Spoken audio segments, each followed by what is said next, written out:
Email is, well, it's something, but the one thing it doesn't have to be is confusing. And the same goes for a common email authentication standard called SPF, which is an abbreviation for Sun Protection Factor. Sugar Plum Fairies? Sender Policy Framework, that's the one.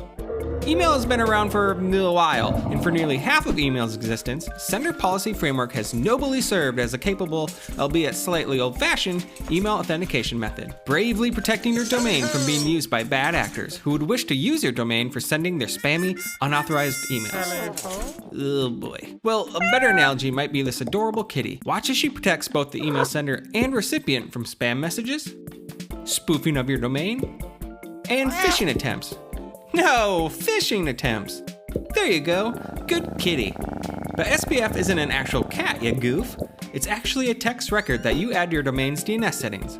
Within the SPF record, you can list the third-party email sources and sending IP addresses that you authorize to send email on your domain's behalf. So with this SPF record example, only messages sent using the 1234 IP address or using the mtasv.net mail server will be allowed through to the inbox by the recipient's mail server. This is a really basic SPF record example, so click the SPF link in the description below to learn more about how to create and manage an SPF record.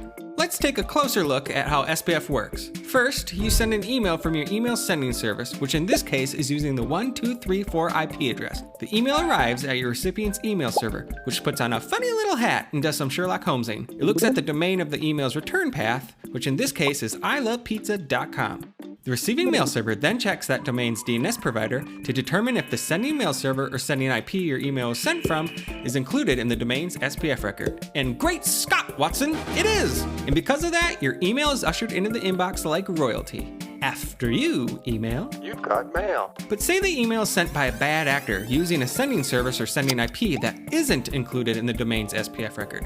Well, the recipient's mail server will totally notice that and will be all like, nice try, spammer, and it's gonna kick that email right into the spam folder, where it will live out its remaining days in the company of the slimiest senders on the internet. In a nutshell, SPF allows the recipient's mail server to double check that the email originated from an authorized sending server. This will help keep your domain's reputation safe and healthy. And with that, SPF Kitty now dubs thee an SPF expert. All right, give yourself a round of applause. All right, it's just a cat. Email is definitely a lot of things, but whatever it is, Postmark's got it covered.